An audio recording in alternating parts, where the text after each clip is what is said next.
আসসালামু আলাইকুম রহমতুল্লাহ।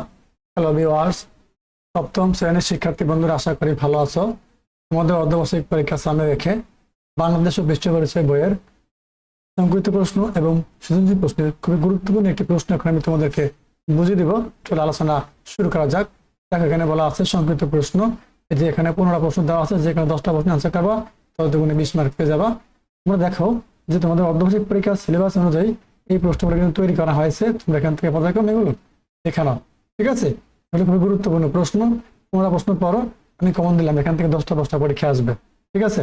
আবার দেখো সৃজনশীল প্রশ্ন, এখানে যে কোনো 5টি প্রশ্ন উত্তর দাও। দেখো এখানে পাকিস্তানের প্রথম জেনারেল গভর্নর কে ছিলেন? চমৎকার একটা প্রশ্ন। শিক্ষার্থীরা আবার দেখো 2 নম্বর দেওয়া আছে কি, কত সালে আইয়ুব সরকার মানে আইয়ুব খান সরকার পাকিস্তান সংবিধান রচনা করে।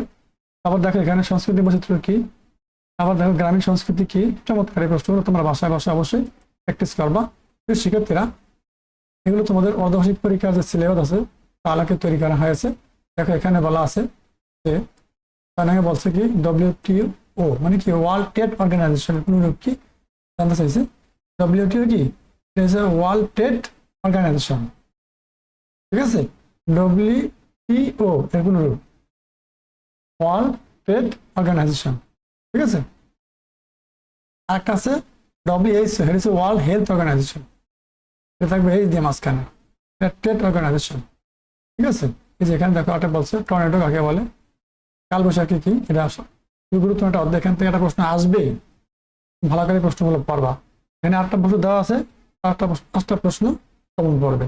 শিক্ষার্থী বন্ধুরা, এই ছিল আজকের চমৎকার একটা প্রশ্ন আলোচনা। পরবর্তী ভিডিও যাতে তোমরা আপলোড করার সাথে সাথে পেতে পারো, তার জন্য আমাদের চ্যানেল সাবস্ক্রাইব করে পাশে থাকা বেল আইকনটি অন করে দিবে। ভালো থাকো, আল্লাহ হাফেজ।